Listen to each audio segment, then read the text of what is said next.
Bueno, buenos días jóvenes. El día de hoy vamos a realizar el segundo laboratorio de salud e infección 1. En esta mesa pues vamos a hablar del tracto respiratorio superior, tracto respiratorio inferior y sistema nervioso central. Entonces los dos modelos del tracto respiratorio superior, vamos a hablar primero de Corynebacterium diphtheri, la bacteria pues responsable de causar difteria, y vamos a hablar de Staphylococcus pyogenes, sobre todo pues la parte pues de estafilococo que son los síndromes supurativos asociados a la faringitis. Entonces empecemos con Corynebacterium diphtheri. Es un bacilo gram positivo. Normalmente se agrupan en palizada y tiene gránulos metacromáticos. Se utiliza una coloración que es la coloración de Albert. Entonces vemos los bacilos en forma pues como de baquetas y con unos acúmulos de gránulos metacromáticos en su estructura. Aquí podemos observar los bacilos y ahorita los vamos a ver en el microscopio. Y para crecer la bacteria se utiliza un agar suplementado con telurito de potasio para ver las colonias grisáceas. Acá podemos ver las colonias grisáceas, y cuando se monta la placa con una coloración de Albert vamos a ver las baquetas pues como sobrepuestas como en una agrupación de letras chinas. Pues yo no escribo chino, pero sí son así pues como superpuestas. Esta bacteria es la responsable de causar la difteria, sobre todo en los niños que no están vacunados. Aquí podemos ver el engrosamiento pues, del cuello en los niños pues, que sufren difteria, que se denomina cuello de toro, y podemos ver también unas pseudomembranas adheridas a las amígdalas o a las tonsilas donde crece la bacteria. Normalmente pues, es recomendable hacer el diagnóstico rápido, pues porque los niños, como se les inflama el cuello, pues si no se les hace un tratamiento se pueden asfixiar. Además, estas bacterias, muchas de estas bacterias son infectadas por un fago, el cual tiene un gen que es toxigénico, que es la toxina pues, de Corynebacterium. Esta toxina puede migrar por el torrente sanguíneo, puede llegar al corazón, puede llegar al riñón y puede causar daños pues, en diferentes órganos del cuerpo. Muy importante conocer si la cepa de Corynebacterium diphtheri es toxigénica. Se puede realizar un test el test de ELEC, donde se detecta la toxina por inmunodifusión. Entonces se hace un agar donde se observa una inmunodifusión y las colonias que son toxigénicas, que expresan la toxina, van a aparecer positivas en este test de ELEC. También se pueden hacer pruebas moleculares, pero están como las pruebas pues, de oro. Se toma pues, un hisopado faríngeo, se le puede hacer un GRAM. En el GRAM pues, van a observar las letras pues, en empalizada con los gránulos metacromáticos cuando se hace la coloración de Albert.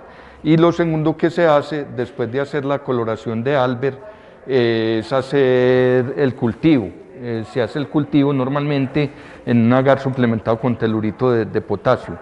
Estamos hablando de coloración de Albert, pero realmente lo primero que se hace es una coloración de Gram, que es como la más rápida. Ya después se podría hacer la coloración de Albert, pero de todas maneras, con la sospecha clínica, pues ya se podría hacer directamente la coloración de Albert. Vamos a observar las bacterias, acá los bacilos. Por favor, se acercan al microscopio y vamos observando los bacilos gram positivos en agrupación empalizada. Ahí no se observan muy bien, pero de todas maneras pues, para que tengan idea pues, como de cómo son los bacilos, cómo es la morfología. Streptococcus pyogenes, como ustedes saben, son estreptococos gram positivos que se agrupan en cadenas. Ellos tienen unas características muy importantes y es que crecen en agar sangre, son beta hemolíticos y forman colonias pequeñas puntiformes. Vamos a observar, ellos son capaces de, tienen solubilidad positiva en bilis, no, pero este es el para Streptococcus pneumoniae, perdón, esto no es para piógenes. Como les dije ahorita, esto crece en agar sangre, forman beta hemólisis, aquí se ve la beta hemólisis y se le pueden hacer gram, pues para mirar que son estreptos y se les pueden hacer pruebas de catalasa para ver si son catalasa negativos. O sea, los Streptococcus pyogenes son catalasa negativos y ya los estafilos sí son catalasa positivos. Además, se pueden hacer pruebas de CAM para ver si tienen el factor CAN. Los Streptococcus pyogenes son CAN negativos, no forman la cabecita de flecha cuando están en presencia del Staphylococcus aureus, pues porque el Staphylococcus aureus, digámoslo así, aumenta la capacidad del factor CAM de estas bacterias. Si fueran un agalactae, de pronto sí daría CAM positivo, pero este es un Streptococcus pyogenes. También en la clínica, en el consultorio, se pueden hacer pruebas rápidas de aglutinación en látex. Si les llega un niño, pues sobre todo los pediatras, en el consultorio pueden tomar la muestra de las tonsilas, de las amígdalas y hacer la prueba de aglutinación para el grupo A de Lanfins. Los antígenos que están en la cápsula, si son del grupo A, pertenece a Staphylococcus pyogenes. Se toma la muestra de frotifaringio y se puede cultivar en diferentes medios, en agar chocolate, se puede cultivar en agar sangre o en agar para enterobacterias. Son medios de inoculación primario, se esperan entre 24 y 48 horas al crecimiento y se empiezan las pruebas bioquímicas con las colonias. Ustedes ya saben pues que Staphylococcus aureus, bueno, no, Streptococcus pyogenes es una bacteria responsable pues por la amigdalitis, por la faringitis, da mucho pues en niños y en adolescentes y hay que tener mucho cuidado pues porque una faringitis mal cuidada puede desencadenar en una enfermedad no supurativa, en una glomerulonefritis o puede causar la otra enfermedad reumática, que también es muy peligrosa, que puede afectar el corazón, etc. Pero normalmente pues, lo que más produce es la faringitis. Son susceptibles pues, a las ampicilinas, penicilinas, no tienen pues tanto problema de resistencia por ahora. Ustedes ya saben que el principal factor de virulencia de esta bacteria, ¿cuál es que es?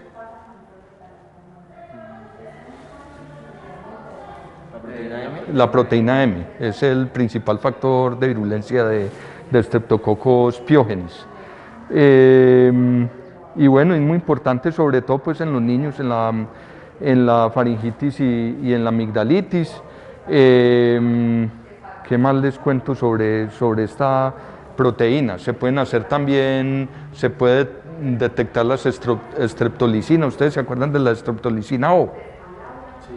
Esta streptolicina forma anticuerpos, entonces se pueden hacer pruebas de ASLO pues para detectar streptolicina O en el suero y con esto se puede diagnosticar la infección por Streptococcus pyogenes. No, y tienen muchos factores de virulencia, pues tienen toxinas pirogénicas, la cápsula, que es muy importante pues, para la infección, las cepas patógenas pues tienen cápsula. ¿Tienen alguna pregunta sobre Streptococcus pyogenes? Recuerden que es beta hemolítico. Bueno, podemos pasar a hablar de otra bacteria que también es muy importante, que es Streptococcus pneumoniae. Esta bacteria es una bacteria muy interesante porque afectan los extremos de la vida, afectan niños y afectan adultos mayores.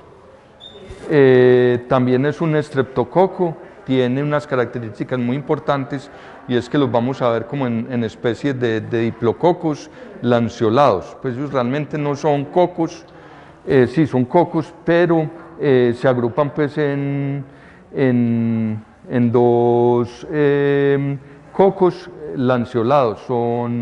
También son cocos gram positivos, son catalasa negativos, la hemólisis es alfa, tipo viridans, o sea, es como verduzca, como color verde, y las colonias son pequeñas, umbilicadas y delimitadas. Son bacterias bastante fastidiosas, pues pueden crecer en agar sangre y, como les dije ahorita, forman la alfa hemólisis. Aquí podemos ver la alfa hemólisis, es una hemólisis prácticamente nula, no hay casi hemólisis. Existen muchos serotipos de esta bacteria y también existen vacunas para esta bacteria. Hay vacunas de 7 proteínas que están en la cápsula, para 7 variedades, hay para 13, hay para 21, hay diferentes tipos. La bacteria es resistente, es sensible a la optoquina y soluble en bilis, como lo vemos acá en esta foto. Entonces son pruebas como de laboratorio para ver si realmente si es un Streptococcus pneumoniae. Le ponen un sensidisco con optoquina y le hacen una prueba de solubilidad en bilis. Catalasa negativa, como les dije ahora, es catalasa negativa. Y acá podemos ver la prueba de Streptococcus viridans, que es resistente a la optoquina, o sea, crece en presencia de optoquina, y Streptococcus pneumoniae forma un halo, o sea, que es sensible a la optoquina.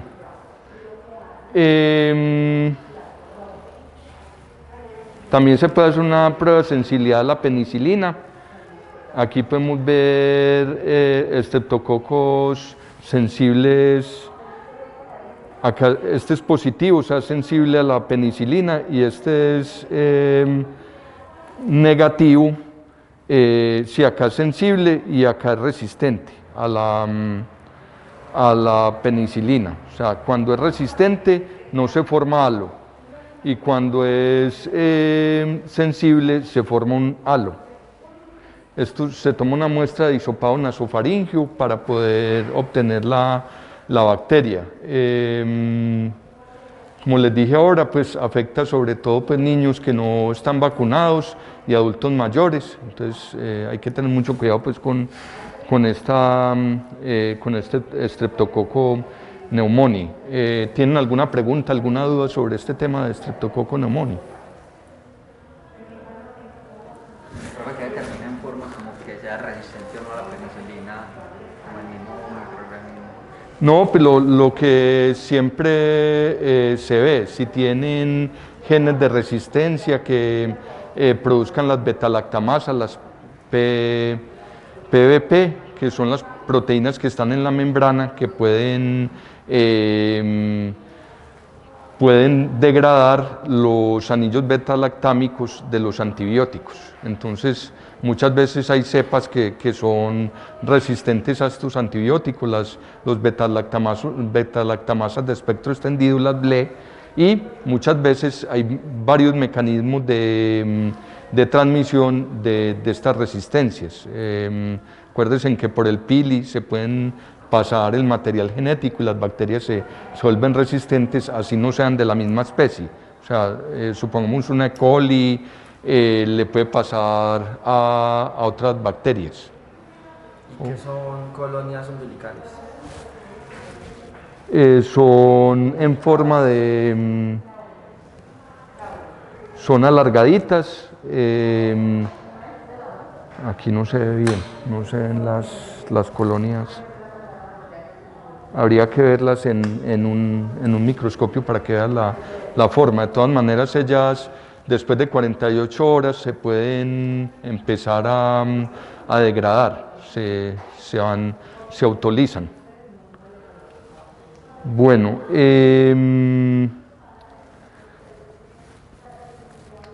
entonces estamos hablando del tracto respiratorio superior. Están como las tres más importantes. También podemos hablar de... Pero una preguntita, al Sí. salir ese positivo a la penicilina, ¿es solo a la penicilina o a todos los fármacos beta-lactam? Ya habría que hacer pruebas más O sea, específicas. ese solo es a la penicilina, pero otros beta-lactam que sí pueden funcionar. Sí, podrían funcionar, sí, habría que hacer ya, utilizar más sensidiscos y hacer un antibiograma completo para estar seguros pues de cuáles son los antibióticos a los que son sensibles y resistentes. Bueno, hay otra bacteria que es Klebsiella pneumoniae, que también es muy importante desde el punto de vista nosocomial. Esta bacteria puede afectar los pulmones, puede afectar el tracto urinario y puede afectar también el tracto digestivo. Además puede causar sepsis. Normalmente pues en los hospitales le tienen miedo a esta bacteria. Esta bacteria puede tener KPCs, puede tener BLES, todas las BLES que ustedes se imaginen, las beta-lactamasas de espectro extendido, y incluso pues han tenido que cerrar pabellones por culpa de esta bacteria en muchos hospitales. Cuando llega un paciente pues remitido de otro hospital, le hacen pruebas para saber si es portador de Klebsiella pneumoniae. Es un bacilo gram negativo, oxidasa negativa, tienen colonias grandes cremosas irregulares, son así como rosaditas, acá las podemos ver.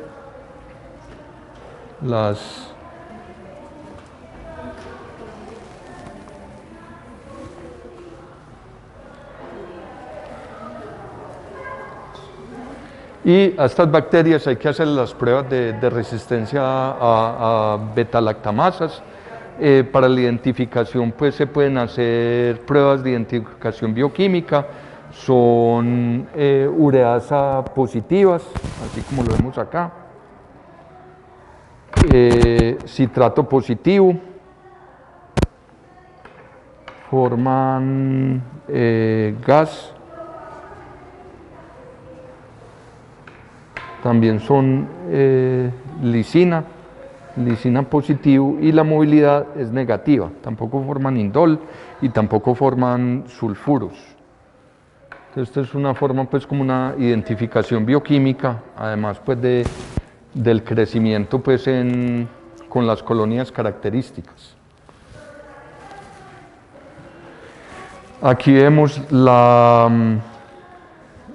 el antibiograma, donde se le realizan las pruebas para beta-lactamasas de espectro extendido. Vemos los diferentes halos, o sea, mientras más grande sea el halo, quiere decir que son sensibles pues a estos antibióticos, y si el halo es muy pequeño o no tiene halo, quiere decir que es sensible y no es resistente. Nosotros acá en Colombia pues tenemos epidemiológicamente un alto índice de infecciones por Mycobacterium tuberculosis. Ustedes saben pues que esta bacteria puede estar en la comunidad, al igual que el Streptococcus pneumoniae que les mencioné ahorita. Son bacterias que están en la comunidad y son bacilos ácido alcohol resistentes por las características que tiene la pared, no se tiñen muy bien al gran. Se debe utilizar una coloración de Ziehl-Neelsen o de Ogawa. La de Ziehl-Neelsen es en caliente, la de Ogawa es en frío. Perdón, la de Ogawa no. Bueno, no me acuerdo el nombre pues de esa coloración. El medio de cultivo sí es el Ogawa, el que vemos acá. Si quieren pueden coger estos tubitos, pero con mucho cuidado, no los vayan a dejar caer pues, porque si no entramos en cuarentena. Fuera de charla pues, porque Esta que tiene en la mano es no tuberculosa y la que tú tienes, esta es tuberculosa. ¿Cómo? No tuberculosa y tuberculosa.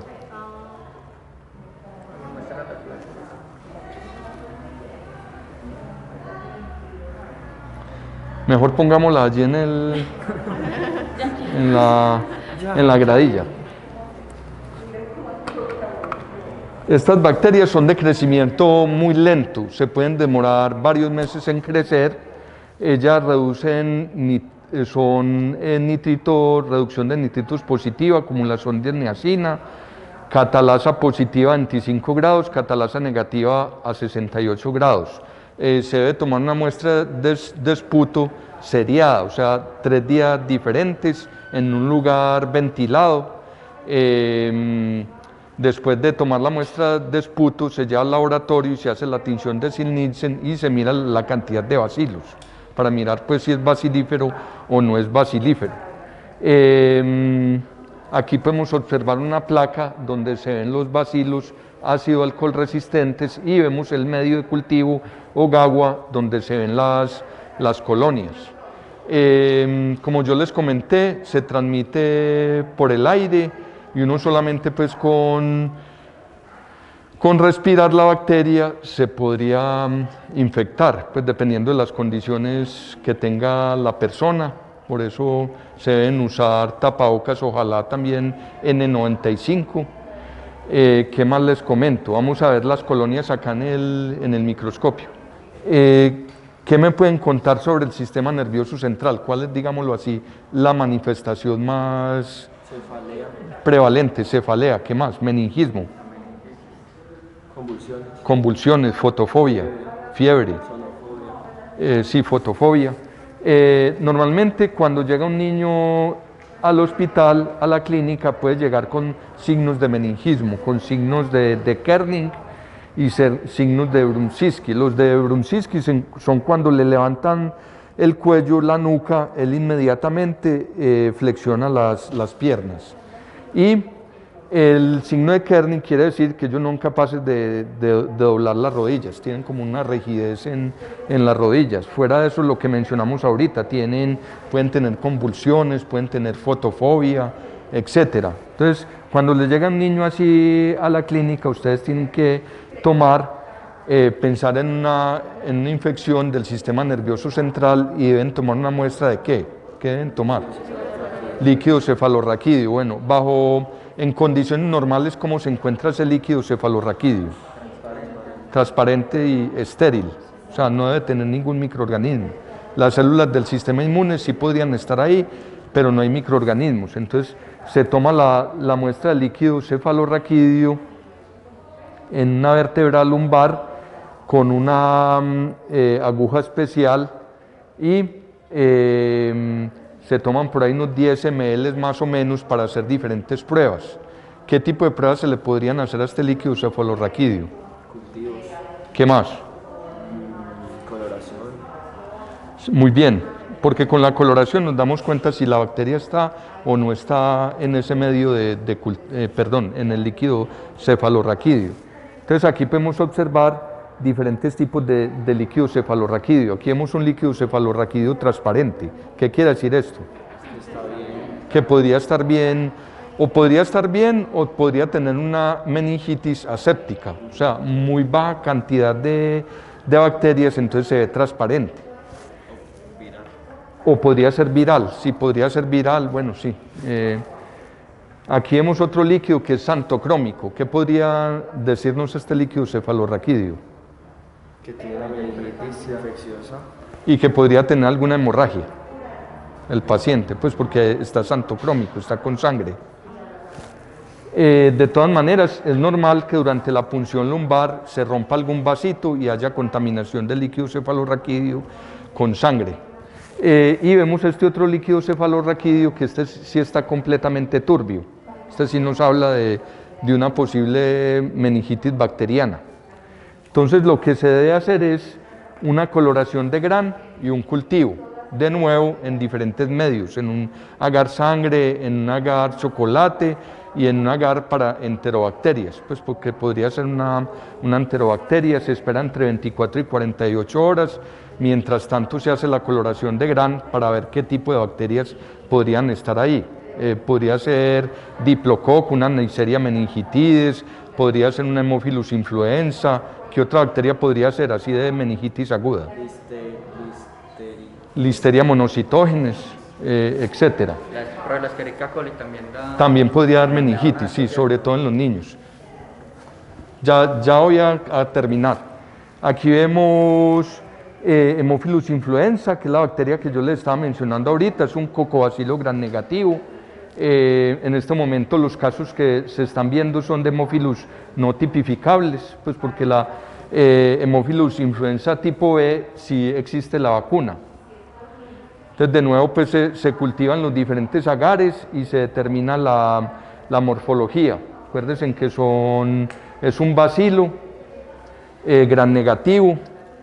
La otra bacteria muy importante es la Listeria monocytogenes. ¿Cómo se adquiere la listeriosis, la listeria?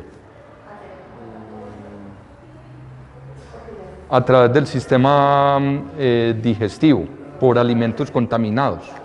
Y afecta los extremos de la vida, afectan los niños y los ancianos, las mujeres en embarazo o de pronto algún paciente inmunosuprimido. Aquí vemos algunas pruebas, muestra líquido cefalorraquídeo, fermentación de algunos azúcares o el CAN, que el CAN en esta bacteria sí da positivo. También se pueden hacer pruebas de movilidad, a 25 grados es positivo, forma el factor sombrilla. Aquí lo podemos ver, se ve como una sombrillita. Crece muy bien en agar chocolate, tiene catalasa positiva, forma beta hemólisis y es un bacilo gram positivo, pleomórfico. De todas maneras, si ustedes le toman una muestra de líquido cefalorraquídeo, lo van a ver al gran. Y ya para finalizar, hablamos de la Neisseria meningitidis, que es una de las principales bacterias asociadas a la meningitis en niños, sobre todo en los niños que no están vacunados. Es un diplococo gram negativo en forma de granos de café, oxidasa positiva, catalasa positiva, colonias pequeñas elevadas brillantes y tiene una hemólisis gamma. Fermenta azúcares como la glucosa y la maltosa, no fermenta la sucrosa, ureasa negativo y crece muy bien en agar sangre. De todas maneras, también lo vamos a ver en el gran del líquido cefalorraquídeo y forma como diplococos en forma de granos de café, muy parecidos a la prima hermana que es la Neisseria gonorrhoeae y está asociada también a un gran caso de meningitis en niños no vacunados. Bueno, jóvenes, entonces yo creo que ya terminamos pues esta mesa. ¿Tienen alguna pregunta, alguna duda? ¿Qué implicaciones tiene que una bacteria que fermente diferentes azúcares, lactosa, maltosa, sacarosa? No, pues que se puede adaptar al medio muy fácil. Pues por ejemplo en el líquido cefalorraquídeo se alimenta de la glucosa que está en el líquido cefalorraquídeo y de los azúcares que están en la célula. Se adapta. ¿Cómo? Una bacteria que no fermente glucosa difícilmente Sí, se adapta. sí, es más difícil, sí. El metabolismo es más complicado. Bueno, muchachos, acá en tracto gastrointestinal vamos a ver las infecciones bacterianas de este tracto. Ustedes ya traen muchas nociones de parasitología, ya vieron cómo cambia esa materia fecal y esa diarrea dependiendo de si es de tracto gastrointestinal superior o de inferior. ¿Listo? Si es de tracto gastrointestinal superior, ¿cómo esperan esa materia fecal? Que el paciente les describa esa diarrea. Sí, abundante. ¿Abundante? ¿Moco y sangre? No, más bien lentérica, más bien acuosa, ¿sí? ¿Y si es de inferior? Ya si es menos abundante, moco y sangre. Puede ser a veces hasta constipado, ¿cierto? Moco y sangre, si es moco y sangre, ¿cómo digo que es? Es invasiva, inflamatoria. Y disentérica, ¿cierto? ¿Cómo le vamos a decir a ese paciente que me va a recoger esa materia fecal? porque él va a tener en cuenta unas condiciones muy importantes. No me la puede contaminar con agua, no me la puede contaminar con orina y no me la puede contaminar con toallas de papel absorbente, con el papel higiénico. Y si es un bebé, ¿qué indicación le vamos a dar a esa mamá? Pañal al revés. Pañal al revés, ¿cierto? Somos de la escuela del pañal al revés, pero resulta que el pañal al revés también tiene algodón y absorbe. Entonces el truquito para la mamá es, ya, vamos a dejar pañal al derecho, pero puede poner una bolsita entre el bebé y el pañal. Listo. Si el bebé lo hace en vacinilla, mucho mejor, pero ojo con esa contaminación con orina. ¿Hasta dónde van a llegar ustedes? De pronto en el primer nivel de atención van a llegar hasta el medio de transporte. El medio de transporte es un agar que puede ser sólido o líquido, pero que me va a ayudar a conservar el microorganismo, tanto que no se me muera, pero no tanto que se me sobrecrezca y no me permita el crecimiento de lo que voy a buscar. ¿Listo? Y ustedes van a remitir esta muestra al laboratorio central, al de salud pública, al de la ciudad, al de tercer nivel. Y van a tener muy en cuenta que esa muestra haya sido bien recolectada y que sea bien almacenada. ¿Listo? Cuando ustedes mandan un coprológico, un coprocultivo al laboratorio, nosotros lo primero que les vamos a buscar es Salmonella y Shigella. Son los agentes más frecuentes. ¿Listo? ¿Recuerdan dónde se encuentra principalmente Salmonella? En el huevo, pollo, pescado. Carnes, pero principalmente de aves. Y muy importante ese dato, de fauna silvestre, porque aún en nuestro medio tendemos a tener fauna silvestre como mascotas. Y nunca nadie nos dice que hay que cuidarnos de una salmonelosis de origen de esas excretas de ese animal. Entonces, muy lindo el miquito, muy lindo el tigrillo, muy lindo todo, pero no nos cuidamos del manejo de esas excretas.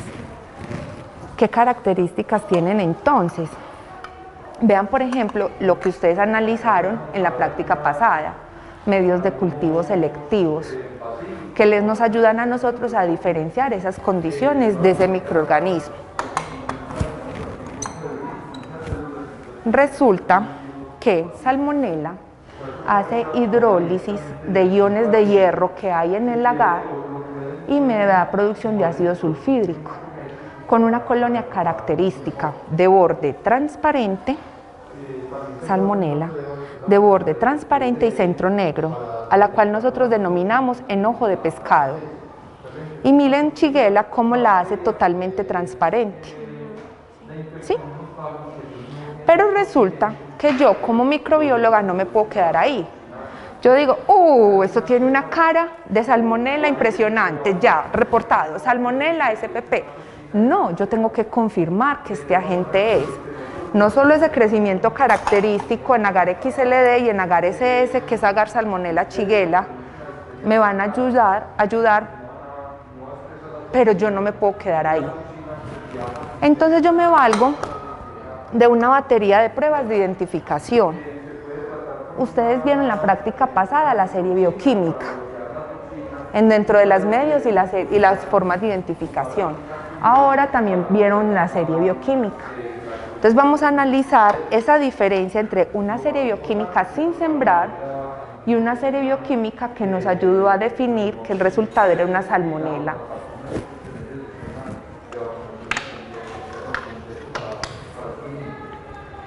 Estas ureas, ambas están negativas. Si esa urea fuera positiva sería fucsia. Más adelante la van a ver en Klebsiella. ¿La vieron en Klebsiella? ¿La recuerdan? Un fucsia muy bonito, muy característico. Salmonella no tiene ureasa. Entonces Klebsiella no es. Pero miren que tiene citocromo oxidasa. ¿Cómo utilizó ese citrato? Y me dio Salmonella citrato positivo. ¿Sí? Y recuerdan que hace utiliza el hierro para hacer hidrólisis en ácido sulfídrico. En el TCI, que se llama Triple Sugar Iron, tiene hierro.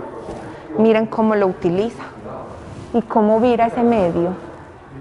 Y se nos pone negrito, negrito. Y la lisina ha sido más positiva. Y si miramos bien este fondo, en esa línea de siembra se ve negrita. ¿Qué hace ese factor de virulencia? ¿La lisina? No, más que un factor de virulencia es una prueba metabólica. ¿Y qué Es que no es lo, reacciones?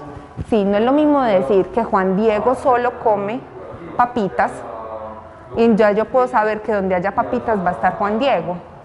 Aquí yo digo que Salmonella utiliza la lisina como ruta metabólica, como sustrato, y puedo pensar que es Salmonella y no otro microorganismo. Por ejemplo, Proteus, que van a ver al final con la profe Araceli, hace hidrólisis y produce un color rojo vino característico en la lisina.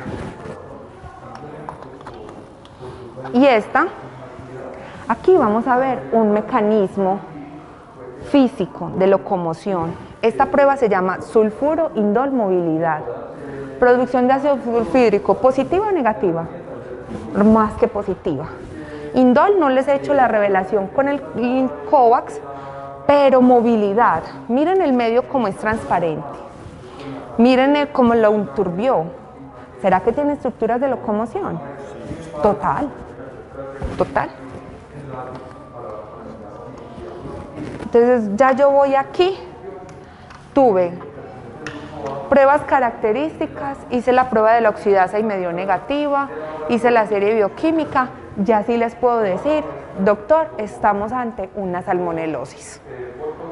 ¿Listo? O una shigellosis. Miren la Shigella. Citrato negativo, diferente de Salmonella. ¿Y ustedes piensan que va a ser todo eso del ácido sulfídrico igual, Salmonella que Shigella? No, porque ya dijimos que Salmonella es característico, ese centro de colonia negro, que lo denominamos ojo de pescado, que Shigella no lo hace. Entonces ese SIM no está negrito. ¿Ese es indol movilidad? Sulfuro indol movilidad. No tiene sulfuro. Y miren la movilidad. Miren ese agar transparentico. ¿Qué se ve ahí feo? La línea de siembra. Cuando yo realice, no tiene estructuras de locomoción. Sígala. Pero resulta que les reporté negativo para Salmonella Shigella y su paciente sigue mal. Vamos a seguir buscando. En zonas costeras es muy común, aunque ha bajado porque hubo mucha cultura y tuvimos una epidemia y todo, pero todavía se ven casos de cólera ocasionados por vibrio cólera. Pero quienes están emergiendo en el medio es Aeromonas. Aeromonas es un grupo de bacterias parecidos metabólicamente al vibrio cólera. ¿Listo? Ya en el laboratorio nosotros hacemos pruebas más específicas de identificación, porque la clínica es muy parecida. Entonces, ante el cultivo, ese agar sangre entre vibrio y aeromona son colonias hasta muy parecidas, ¿sí? Yo las sembré en agar sangre para recuperárselas y porque uno no sabe esa muestra qué más va a tener y tiene que recuperar. Después hago una siembra más selectiva y este agar que se llama TCBS es tioglicolato, citrato, bilis, esculina. Gracias a la hidrólisis de esa bilis esculina es que voy a diferenciar aeromona de vibrio cólera. ¿Cómo así? Resulta que vibrio hace ese metabolismo, hace esa hidrólisis y por eso me da esta colonia amarilla y más robusta que la de una aeromona. ¿Este es aeromona entonces? Sí, señor, y este es vibrio. No está tan lindo, él a veces se pone todo amarillito.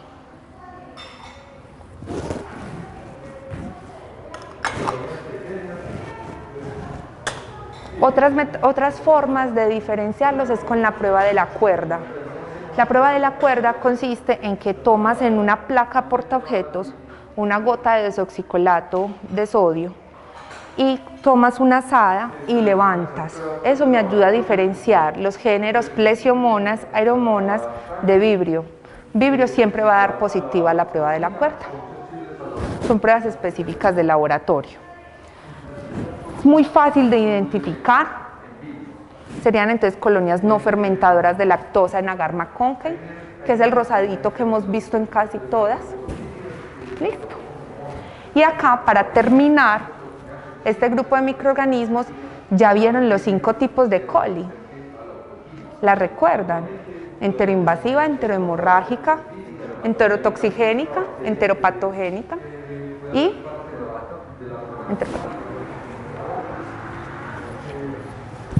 E. coli, enteropatógena, enteroinvasiva, enterotoxigénica, enterohemorrágica. Son 4, perdón, yo les estaba diciendo 5. ¿Qué es lo más importante de estas E. coli? Que tengamos que recordar esa clínica. Perfecto. Son microbiota normal. ¿Y qué pasó con esa microbiota en algún momento? Se alteró esa microbiota. No tuvo el paciente que consumir algún alimento contaminado, agua, pescado, pollo, huevo, ¿sí? No le ingresó por leche, por otro mecanismo. Fue una microbiota que se alteró. ¿Listo? Mucho cuidado con la enterohemorrágica, porque eso les va a dar lugar a pensar en otro tipo de agentes, en otro tipo de cuadros clínicos, y pocas veces se sospecha de este tipo de coli. Por eso a veces es tan difícil su diagnóstico, porque no lo sospechamos normalmente y porque no se cultiva tan fácil para hacer pruebas. Se cultiva sí, pero nos crece como una E. coli normal. ¿Esos patotipos entonces cómo se diferencian? ¿Con pruebas bioquímicas? No. ¿O tienen características bioquímicas iguales todas? Imagínate que sería como una E. coli normal. Todas saldrían como una Sí, E. coli. señor, saldrían como una E. coli normal, ya le haces pruebas de serotipos. ¿Y eso ya no es molecular? No es tanto como nivel molecular, pero sí requiere reactivos específicos y todos los laboratorios no tienen. Es más, un laboratorio de primer nivel no te hace cultivos. Por eso les decía al inicio que es muy importante que ustedes siempre recuerden los medios de transporte, porque hasta ahí muchas veces es donde pueden llegar. Entonces, mientras se tiene un diagnóstico de patotipo, De serotipo. ¿Se da tratamiento como general? Empírico. Das tratamiento Basado empírico. en la clínica solamente. Sí, señor. ¿Qué pasa con esta E. coli? Miren esta gran diferencia en la prueba de TSI. E. coli tiene la capacidad de producir gas en forma aerobia, que es en la parte superficial del agar, y anaerobia, que es en la parte inferior del agar, principalmente. Y esa movilidad, ¿cómo les parece a ustedes que está? Pues transparente no está. No está cierto, está turbia. Comparémosla con esa chiguela que nos dio movilidad negativa. ¿Tendrá E. coli estructuras de locomoción? Sí, confirmado. ¿Produce ácido sulfídrico? No viró el medio a negro. Listo.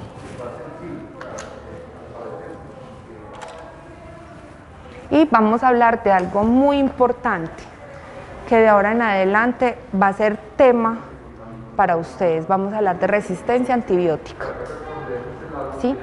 ¿Qué pasa con esto? Vamos a hablar de la producción de BLES, betalactamasas de espectro extendido. Entonces, para mí en el laboratorio es muy fácil de tamizar. Yo hago una siembra bajo el método de Kirby-Bauer, que lo van a ver más adelante en otros cultivos. Tomo un agar Miller-Hinton con un inóculo conocido del microorganismo, yo ya lo tengo aislado, y en solución salina hago un inóculo al 0.5 McFarland. Es una escala de turbidez, no es nada así extraordinario, y digámoslo vulgarmente, trapeo el medio, inoculo este medio con ese patrón que tengo, con ese microorganismo al 0.5 McFarland, y después adiciono sensidiscos, discos cargados con concentraciones conocidas de antibiótico. Leo el diámetro a las 24 horas y basándome en patrones que nos da la CLSI, les doy a ustedes la interpretación. Digamos, 16 milímetros es resistente, pero 24 es sensible, dependiendo del antibiótico. Listo. ¿Qué pasa?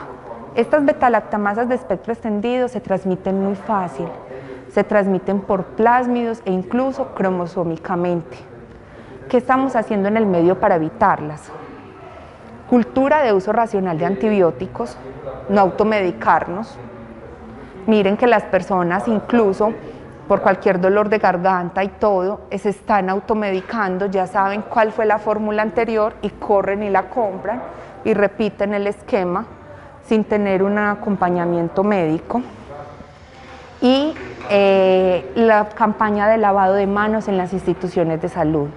Ese plásmido se transmite muy fácil entre pacientes por contacto. Entonces, cuando un paciente de la sala nos da BLES positivo, a sus compañeros de habitación cercanos les tenemos que hacer un hisopado rectal, buscando una enterobacteria que tenga también BLES, sea una Klebsiella pneumoniae, sea una E. coli, sea la que sea, pero buscando esta resistencia, porque cada vez las resistencias han ido escalando más y cada vez tenemos menos disponibilidad de antibióticos para tratar a ciertos pacientes. Esta resistencia se da a cefalosporinas de tercera y de cuarta generación, la de BLES, y son las que más utilizamos en infecciones más comunes. Entonces, esta resistencia es de las más comunes que hay en el medio. Listo. Nosotros la tamizamos y tomamos discos de ceftazidime o cefotaxime o cefoxitin y adicional un disco con ese mismo antibiótico pero ácido clavulánico, como así. Tengo un disco de cefotaxime, miren el halo grande, ¿sí? Con ácido clavulánico, miren el halo como es más grande, ¿cierto? Pero mírenlo solito, aquí hubo resistencia. El ácido clavulánico lo hizo sensible. Ya lo que estamos haciendo en el medio es formular de una vez ese antibiótico con ácido clavulánico para evitar que ese paciente me llegue a montar BLES como resistencia. Ya para terminar vamos a pasar a ver una plaquita, es un gran de materia fecal. ¿Qué se imaginan que puede ver uno en un gran de materia fecal? De todo. Es un sitio muy rico en microbiota. Vamos a ver, van a ver las secuelas, las trazas de la muestra, como unos manchones rosados al fondo, y van a ver que se ve por encima como gran positivos, pero moviendo el micrométrico, van a ver al fondo que se ve como gran negativo. Listo, y me van a contar. Bueno chicos, buenos días. Entonces vamos a empezar con el módulo de piel y tejidos blandos. Vamos a empezar por una bacteria que ustedes conocen y que es un patógeno profesional. Ustedes lo han visto en diferentes tractos, lo han visto en el tema de mecanismos de patogenicidad, y esta bacteria se llama, aquí se las presento, Staphylococcus aureus. ¿Sí? Recordemos que Staphylococcus aureus es un coco gram positivo, ¿sí? De acuerdo a su afinidad tintorial. También es una bacteria que se agrupa en racimos y por eso le llamamos Staphylococcus, ¿sí? Y pues esto es como muy característico siempre observarlo. Recuerden que no es el único Staphylococcus. Si bien es uno de los más importantes, existen otros que son Staphylococcus epidermidis, que está presente en la piel y que en diferentes circunstancias se puede comportar como patógeno en ciertos individuos. También está el Staphylococcus saprophyticus, que afecta a mujeres sexualmente activas, entonces hay que considerarlo también. Bueno, también importante recordar que en piel nosotros vimos distintos escenarios clínicos asociados con esta bacteria. Entonces no olvidar el síndrome de la piel escaldada por la toxina exfoliativa de Staphylococcus aureus, sobre todo en niños muy pequeños. No olvidar la foliculitis, no olvidar los forúnculos o nacidos que conocemos nosotros, que se pueden convertir en carbuncos también. Y la paroniquia, pues entre otros cuadros asociados a infecciones en piel. Pero no olviden que Staphylococcus aureus, además de causar infecciones en piel, también se asocia a endocarditis, también puede causar neumonía muy severa, sí, puede causar otros cuadros pues muy importantes, hasta meningitis asociada a trauma, infecciones postquirúrgicas, etcétera. O sea que lo podemos encontrar en gran cantidad de escenarios clínicos. Aquí les presento las colonias de la bacteria, sí. Recuerden que son bacterias más o menos con colonias medianas, ¿sí? Esa colonia dorada o amarilla, por eso le decimos el Staphylococcus dorado también, que son convexas y las observamos, medianas, y son beta hemolíticas, ¿sí? Recuerden que cada colonia de estas está conformada más o menos, cada colonia, por 1 millón de bacterias.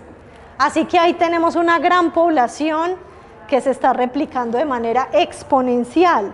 Y esta forma del cultivo obedece a la forma propia que utilizamos en el laboratorio, pues para replicarla, ¿sí? Que es un crecimiento confluente, una siembra en G o por agotamiento, ¿sí? Es lo que utilizamos para cultivarlo.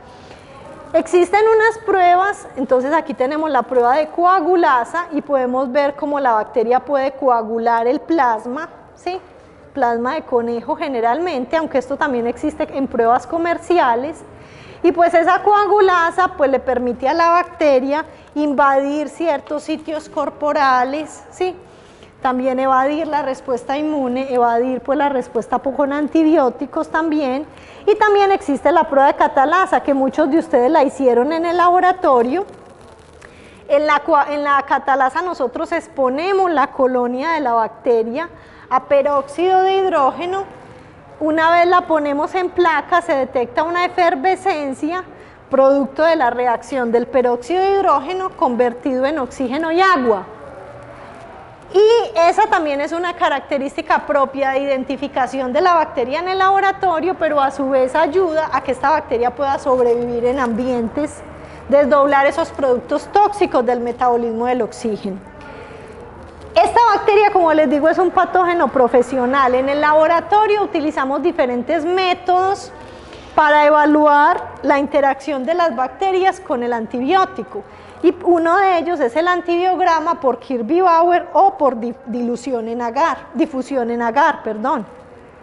En este método, lo que hacemos en el laboratorio es sembrar el cultivo de la bacteria, que es lo que ustedes ven aquí como un poquito turbio. Nosotros también le decimos más coloquialmente trapear el cultivo. Y colocamos unos discos, que cada disco corresponde generalmente a un grupo de antibióticos representativo: eritromicina, ciprofloxacina, tetraciclina, cefoxitin, por ejemplo, en unas de separaciones ya determinadas en el laboratorio. Y lo que se hace es que luego del crecimiento entre 18 a 24 horas nosotros observamos unos diámetros, unos discos, ven la formación de unos halos. La lectura del diámetro de esos halos nos va a ayudar a determinar luego, cuando pasamos esos datos en milímetros de diámetro, pues establecemos ese valor. A unas tablas nos dicen si la bacteria es sensible, intermedia o resistente para ese antibiótico. Obviamente, para poder hacer esa prueba de difusión en agar, yo tengo que saber de dónde proviene la bacteria y tengo que saber muy bien también si es esa bacteria la que estoy estudiando. O sea, sé el sitio de procedencia y ya tengo la identificación de la bacteria en el laboratorio para poder hacer el antibiograma. Hay muchos otros métodos para determinar esto. También existe un método que se llama el de ELITEST. Aquí tenemos una foto que nos ilustra, en lugar de esto, en esta caja hay un solo antibiótico. Un solo antibiótico que está en diferentes concentraciones, en una escala de concentración. Entonces se lee la elipse hasta donde se corta la elipse y eso corresponde con la concentración inhibitoria mínima, es decir, la mínima concentración del antibiótico que logró inhibir la bacteria. Entonces la diferencia de estos métodos con estos es que aquí se puede detectar la MIC, que en muchas ocasiones, en muchas situaciones clínicas es una información de mucha relevancia para el médico. ¿Listo? Bueno, en Staphylococcus aureus la verdad es que sería una clase aparte describir como los mecanismos de resistencia y cómo nos ayuda el laboratorio a identificar esto. Por eso los invito a que miren como estos temas que son de su interés, que los tocamos más como en los flexibles de bacterias, en los flexibles de microbiología, pero simplemente les voy a mencionar aquí un dato muy importante y es que el disco de cefoxitin, que fue uno de los que vimos acá, nos ayuda a predecir las diferencias en dos tipos de Staphylococcus aureus, el que es MSSA y el MRSA. Recuerden que en el Staphylococcus aureus MRSA, o sea, resistente a la oxacilina, en este caso a meticilina porque es lo que se establece pues a nivel de laboratorio. Antes se utilizaba la meticilina, pues ahorita se habla del MRSA. Es muy importante saber en el laboratorio si estamos en presencia de un Staphylococcus aureus meticilino resistente porque este estafilococo es resistente a la mayoría de los betalactámicos que se usan para tratar esta bacteria. En este caso ya no estaría indicado usar betalactámicos ni otros pues antibióticos del grupo relacionado, sino que hay que empezar a buscar otros tipos de antibióticos y solamente le sirven algunas cefalosporinas ya de última generación. Entonces esto nos ayuda a saber en el laboratorio si estamos en presencia de un MRSA cuando da para el disco de cefoxitin resistente. En ese caso eso hay que informarlo, el laboratorio debe informar ese resultado para que los clínicos puedan tomar una decisión asertiva en cuanto al tratamiento que le pueden dar a ese paciente. Otra ayuda que nos provee el laboratorio en términos de esta prueba de difusión en disco es un mecanismo que muchas veces evaluamos en el laboratorio y es la prueba de o resistencia inducible a un grupo de antibióticos o a un mecanismo que se llama MLS, macrólidos, lincosamidas, streptograminas. Entonces aquí lo que estamos teniendo es un disco de eritromicina, que es un macrólido, y lo estamos colocando al frente de un disco de clindamicina. Se supone que si nosotros vemos este disco pues así, generalmente vamos a pensar en que hay una resistencia a la eritromicina. Y vemos como una formación de una D, o sea, un halo muy grande, pero con formación de una D, ¿sí? Como una resistencia, como una inhibición de la clindamicina asociada a la eritromicina. Lo que se recomienda usualmente cuando se ve esta prueba D positiva pues para los clínicos es que así aparezca en el laboratorio como sensible a la clindamicina, esta prueba D nos quiere decir que probablemente ese aislamiento tenga una resistencia inducible a la clindamicina y no se pueda al paciente tratar con clindamicina, así aparezca en las pruebas como si fuera sensible. ¿Esta prueba de solo se hace con esos dos antibióticos? Esa prueba de se hace con esos dos antibióticos, siempre en el laboratorio, y es de mucha utilidad, especialmente en Staphylococcus aureus, se llama prueba D, para definir la resistencia inducible. Esto es mediado por unos genes que se llaman ERM, y es una resistencia a nivel ribosomal, ¿sí? Por la producción de unas metilasas. Entonces esto se detecta en el laboratorio y le ayuda al médico. Entonces ya van como dos características: definir qué es un MRSA y ponerle al clínico, mire, esto es un MRSA, esta bacteria es resistente a tales y tales antibióticos. Y lo otro es la prueba D, que nos indicaría que así aparezca in vitro sensible a la clindamicina. Si la prueba D es positiva, es mejor no usarla. ¿Listo? Bueno, por otro lado, entonces aquí vemos el tema de Staphylococcus aureus. Recordemos que también en el laboratorio, ahí sí les va a tocar moverse, también los Streptococcus, otro grupo de cocos gram positivos, también están asociados a infecciones en piel. Recuerden la fascitis necrosante, una infección muy severa asociada a Streptococcus pyogenes en piel. Miremos, por favor, un típico gram de un Streptococcus, ¿sí? Aquí lo vemos en cadena, ¿sí? No lo vemos en racimo típico como los Staphylococcus. Y aquí pues hay que pensar en este caso en un Streptococcus pyogenes. Recuerden que Streptococcus pyogenes también lo vieron asociados a infecciones del tracto respiratorio superior, las amigdalofaringitis, y que puede haber también unas manifestaciones no supurativas asociadas a la infección. Recuerden que les hablaron de glomerulonefritis, endocarditis, ¿sí? ¿Qué más? Fiebre reumática. Esta bacteria también puede causar impétigo, ¿sí? Y puede causar erisipela, que son otros tipos de lesiones en piel, que es importante pues asociarlos a infecciones por esta bacteria. Aquí tenemos la morfología típica de la bacteria, son unos cocos, aquí están un poquito más grandes porque tienen unos días adicionales de incubación, pero es una colonia más pequeña que los Staphylococcus, es una colonia más grisácea y es beta hemolítica, entonces eso nos ayuda también a diferenciarlos. Recuerden que además es catalasa. Esto es un Streptococcus. Negativa. Todos los Streptococcus son catalasa negativa, a diferencia de los Staphylococcus que son catalasa positiva. Recuerden que la prueba de aglutinación de látex también ayuda a clasificar los estreptos de acuerdo al carbohidrato de la pared, ¿sí? Del grupo Landsfield, que este es grupo A, y pues hay otras pruebas que usamos en el laboratorio, aunque en muchos casos, por ejemplo las faringitis y las infecciones así, que no son muy severas por esta bacteria, muchas veces se tratan, pero no se hace como la parte microbiológica, que sería como lo indicado, porque a veces pueden ser también por Staphylococcus, y entonces son esos pacientes que luego regresan por resistencia al tratamiento, etc. ¿Qué evalúa una prueba CAM? Una prueba CAM, no sé exactamente el valor de esas pruebas en el laboratorio. Pues solo reporta que es positivo y negativo, pero pues tiene importancia. Ah, pues valor, me estás diciendo valor clínico, sí, no sí. Valor en pesos. Ok. Valor diagnóstico sí tienen, o sea, hace parte de la batería de las pruebas de identificación. ¿Y qué es una prueba CAM? O sea, generalmente nosotros vemos la potenciación de la hemólisis asociada pues a Staphylococcus unido a Streptococcus pyogenes.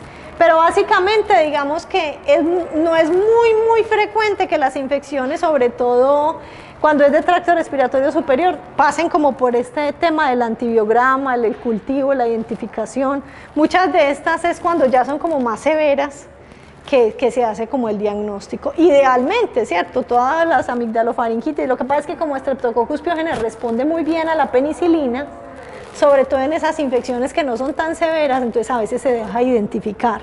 Pero pueden haber pacientes, este es como el caso de lo que ocurre en piel, que son las infecciones más severas. Ahí sí, pues amerita como el diagnóstico de laboratorio, ¿cierto? Listo. Entonces aquí vimos un gram. Bueno, otra cosa vamos a mirar allí. Bueno, y vamos a pasar como con esta parte de los hemocultivos. Recuérdenme ustedes situaciones en las cuales, ¿para qué sirve un hemocultivo, por ejemplo? ¿Qué recuerdan? ¿Para qué sirve?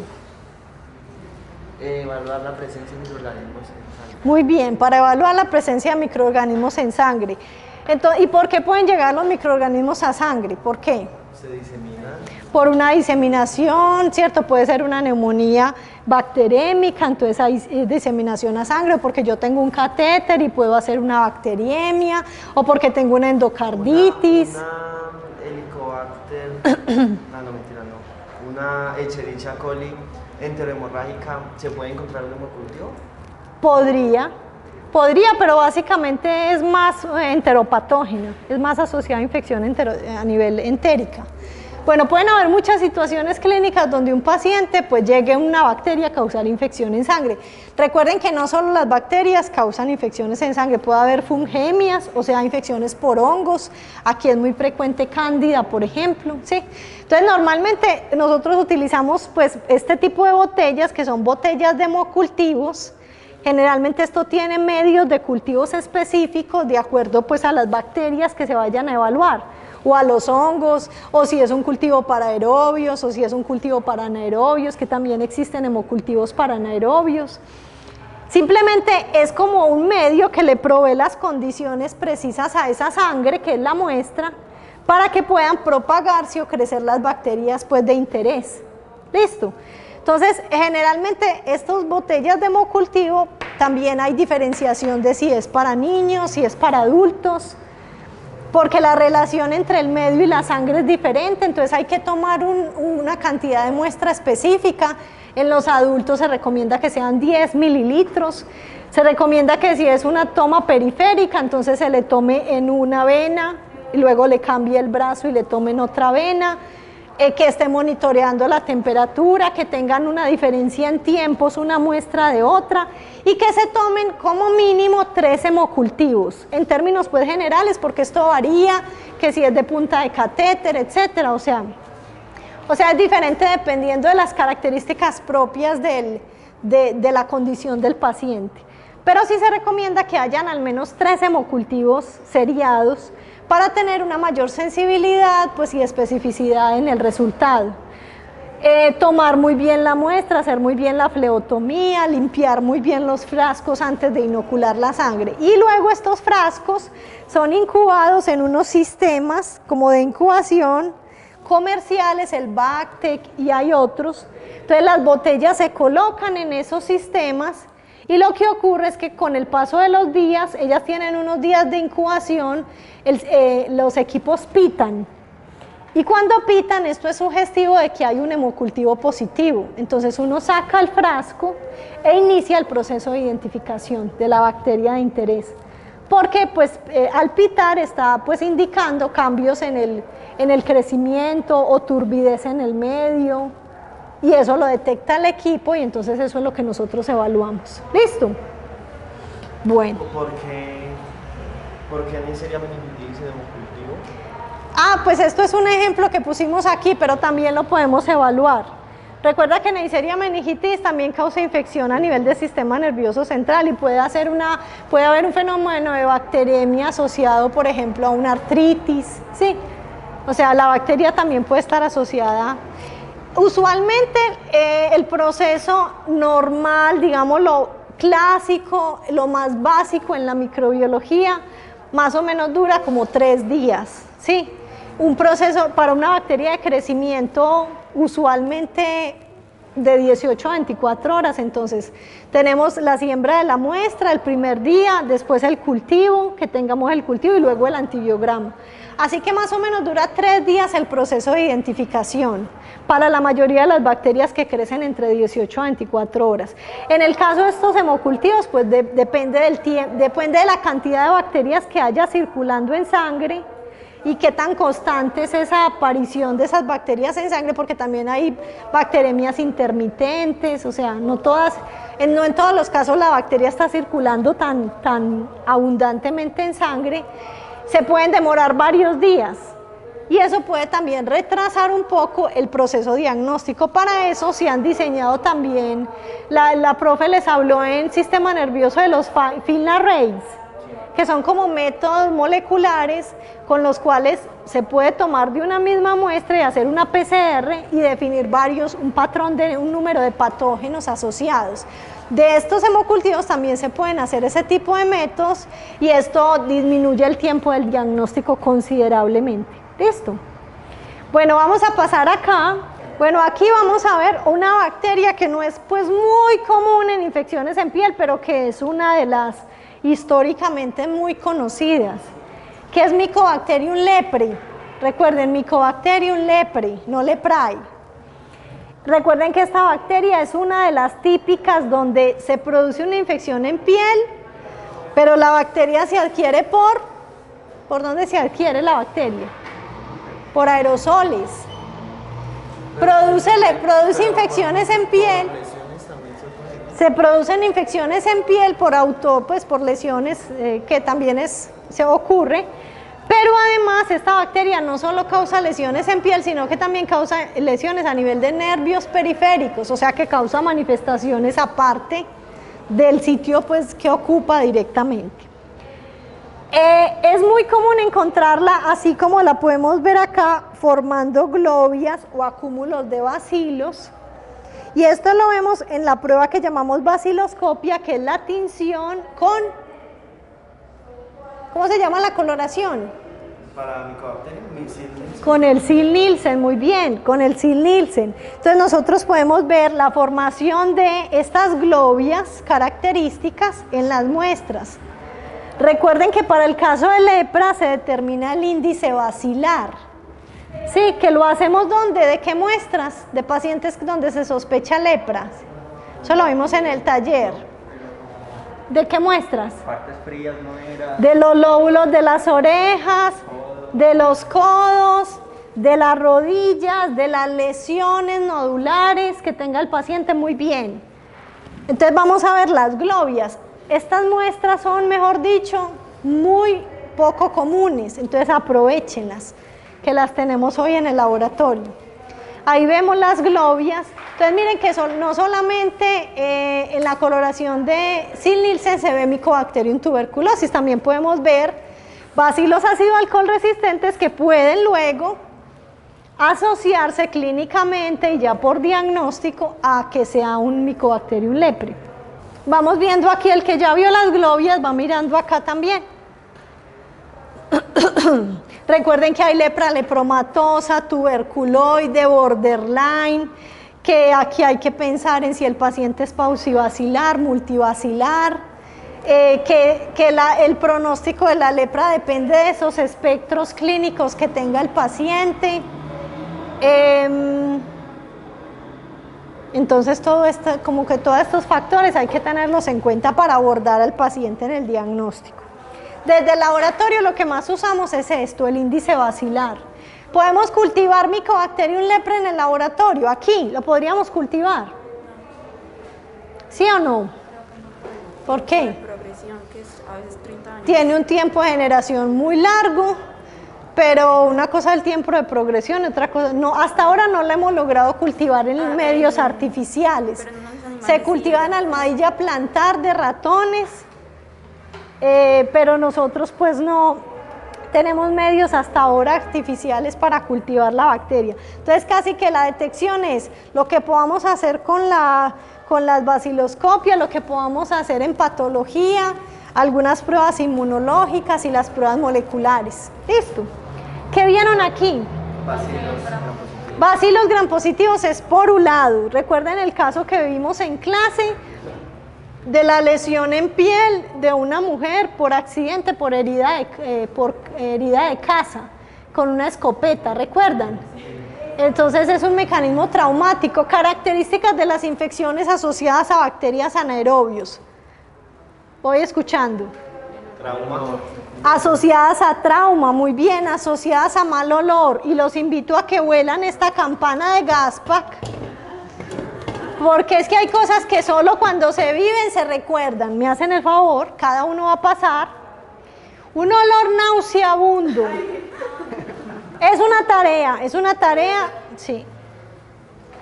Entonces las bacterias anaerobias se caracterizan por estar asociadas a traumas, están asociadas a muy mal olor en las lesiones, a la producción de necrosis, a la producción de material caseificante, ¿sí? A infecciones asociadas a bacterias aerobias, o sea, infecciones polimicrobianas, a producción de abscesos, pacientes que no se alivian con el tratamiento que les da el médico para bacterias aerobias, entonces a fracaso terapéutico. En el campo de la microbiología se ven en el laboratorio bacterias al gran, se cultivan y no se ven. Porque los métodos convencionales muchas veces no son útiles para las bacterias anaerobias. Entonces son métodos de laboratorio específicos, hay que utilizar campanas como estas. a las cuales se les ponen unos sobres de anaerobiosis con un ambiente reducido para disminuir el oxígeno del medio. Recuerden que hay bacterias anaerobias estrictas que no soportan crecer en más de 0.5% de oxígeno, entonces el oxígeno es letal para ellas, es letal. Entonces todas esas características más la producción de halos de doble beta hemólisis en el caso de Clostridium, ver bacilos gram positivos esporulados al gran. ¿Se acuerdan de otros bacilos gram positivos esporulados? Los del laboratorio pasado. No, pero ¿cómo que los del laboratorio pasado? Con nombres. Bacillus. ¿Cuál laboratorio pasado? Bacillus es un grupo de bacterias que esporulan. ¿Se acuerdan los Clostridium? Clostridium tetani, Clostridium botulinum, Clostridium perfringens, que es este, Clostridium difficile o Clostridioides difficile. Bueno, hay mucho que estudiar todavía, jóvenes. Ya vi. ¿Cuántos queda el examen? Ave María. Pero es que todo eso no lo hemos visto. Claro que sí. No, pues, o sea, específicamente no. Cuando hablamos de especies que mencionan como... Pero son bacilos, estamos viendo morfología, son así como este. ¿Qué importancia es que tienen esas esporas? ¿Recuerdan? Sí. ¿Para qué son esas esporas? Para conservar, en periodo ante condiciones extremas. Para sobrevivir ante condiciones extremas, sobre todo ambientales, las tienen este tipo de bacterias. Recuerden que esas esporas pueden quedar en el ambiente años, siglos, han descrito, pero que pueden revertir a su forma vegetativa una vez tengan contacto con el individuo. Entonces los que manejan moto, una caída, por ahí le entraron las esporas, le entraron las esporas, se transforman a las formas vegetativas e inician todo el fenómeno de infección. Y que esta bacteria, Clostridium perfringens, lo vimos en clase, tiene unos mecanismos de toxigénicos bien importantes. Gracias a la producción de al menos 12, 14 toxinas entre mayores y menores que inician todo el proceso de daño en piel. ¿Listo? Y finalmente, ya para terminar, vamos a ver un gran de bacterias anaerobias. Entonces recuerden que en el caso de las bacterias anaerobias requieren procesos diagnósticos distintos a las aerobias, ¿sí? Hay que pensar en bacterias anaerobias para poder transportar las muestras en unas condiciones de anaerobiosis determinadas, pensar cómo van a ser los sistemas de incubación, los medios de cultivo que se van a usar, las pruebas de identificación son diferentes. Entonces hay que pensar como en todo eso. No son muchos los laboratorios en la ciudad que hacen microbiología para bacterias anaerobias. Es muy común, sobre todo en el área periodontal, en odontología, porque ahí sí tenemos muchísimos anaerobios. Y solo para que vean, un gran típico de bacterias anaerobias, las bacterias anaerobias en el gran se ven como bacterias gran variables, a veces no toman la coloración muy bien, a veces se pueden ver como varias morfologías. Esas morfologías pueden ser un poco diversas a lo que se ve como en bacterias aerobias. Entonces a veces con la experiencia ya uno mira un gram y uno dice, este gram parece de bacterias anaerobias.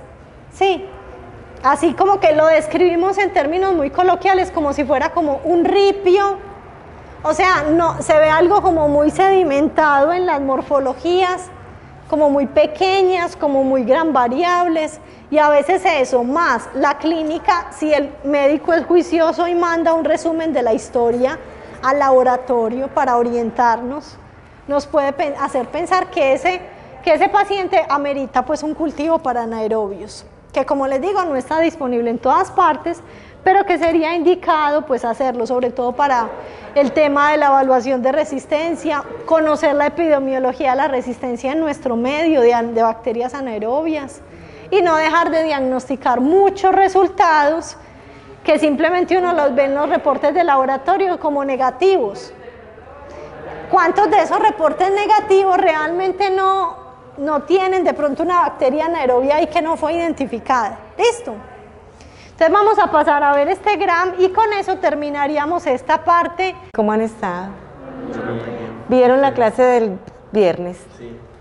Sí. ¿Cómo les pareció? Bueno. Sí. Muy bien. Buenas tardes, jóvenes, bienvenidos entonces a esta mesa de trabajo en nuestro laboratorio. En esta parte de esta mesa vamos a observar una demostración de dos modelos bacterianos asociados a la infección urinaria. El primer modelo bacteriano se llama Proteus y es la especie Mirabilis, y allí tenemos la Escherichia coli uropatógena, que ya sabemos que es la principal bacteria asociada a la infección urinaria. Yo quisiera preguntarles si alguna vez, más especialmente como a las chicas, si les ha dado alguna infección urinaria, si les han diagnosticado infección urinaria. A mí sí, me dio una vez una infección urinaria y la sintomatología fue empezó con un fuerte ardor para orinar. ¿Cuál es el nombre de esta, clínicamente, de esta situación clínica? Dolor para orinar. Muy bien, una disuria. También a veces tenía un poco de sangre en la muestra de orina. ¿A qué nos estamos refiriendo? A hematuria. Y aumentó la frecuencia de la necesidad de ir al baño. Poliacuria. Muy bien. Entonces, cuando eso me pasó, pues tuve que consultar al clínico y allí encontró pues el médico algunas características clínicas muy asociadas a lo que es la infección urinaria, pero me dijo que para tratar esta enfermedad él debía de mandarme una muestra de laboratorio que se llama urocultivo. El urocultivo, cuando fuimos al laboratorio, pues allí me empezaron a dar unas explicaciones muy puntuales de cómo debía recolectar la muestra, porque me explicaron que la muestra de orina pues debe ser adecuadamente recolectada para evitar que se contamine con flujo vaginal o con flora del periné. Afortunadamente yo entendí, estaba en condiciones de controlar esfínteres, tenía una buena posibilidad de recoger adecuadamente esa muestra de orina. Entonces les recomiendo que busquen el documento que se les mandó de toma de muestra, porque cada área corporal y cada muestra se debe recolectar apropiadamente. Si no les llegó por algún motivo, yo me encargo de volvérselos a mandar. La muestra de orina, entonces, en el laboratorio, ¿qué hacemos con ella? Pues hacemos el urocultivo, como lo solicitó el clínico. Es una muestra que se debe procesar pues, en condiciones óptimas en el laboratorio. La muestra, el urocultivo es un cultivo cuantitativo y eso nunca se les va a olvidar. Es importante saber cuántas bacterias están llegando realmente a producir la infección. Aquí tenemos entonces, en este medio, sembramos las muestras de orina, aquí las tenemos, aquí la tenemos, diferentes unidades formadoras de colonias que crecieron en estos medios. Aquí hay uno, aquí hay otro y aquí hay otro. Es importante saber cuántas unidades formadoras de colonia por mililitro han crecido, porque eso le permite al médico interpretar adecuadamente no solamente la intensidad de la infección urinaria, sino también determinar si realmente debe tratar al paciente. Una vez que nosotros en el laboratorio obtenemos este cultivo, debemos identificar adecuadamente el microorganismo. ¿Cómo lo identificamos? Una vez que nos crece, cada colonita de estas que nos creció aquí corresponde a una bacteria que proliferó y proliferó tanto en un tiempo de 18 a 24 horas y prolifera de tal forma que nosotros podemos verla y poder llegar a utilizar lo que se conoce como una serie bioquímica. Esto es una serie bioquímica. A través de ella podemos identificar el nombre de género y especie con un alto porcentaje de probabilidad y decir frente a qué microorganismo estamos. Esta es una serie bioquímica sin sembrar, esta es sin sembrar, este es un TSI, este es una lisina, un citrato, sulfuro, indol y movilidad y la urea. Nosotros sembramos, yo no voy a entrar a detallar mucho cada una de los principios de la microbiología y de la bioquímica, porque realmente no es el qué hacer de ustedes como médicos, pero yo sí en el laboratorio debo interpretar adecuadamente cómo es el comportamiento de esa bacteria y cómo por cambio de color, por ejemplo, esta urea, que aquí es negativa, como aquí se observa positiva por las características bioquímicas que tiene este microorganismo. Otro de las pruebas es el citrato. Miren cómo, por ejemplo, el citrato aquí está sin sembrar. Miren cómo esta bacteria es capaz de virar el medio porque es capaz de utilizar, por ejemplo, en este caso, el citrato como única fuente de carbono. Y así sucesivamente yo voy analizando cada una de estas pruebas.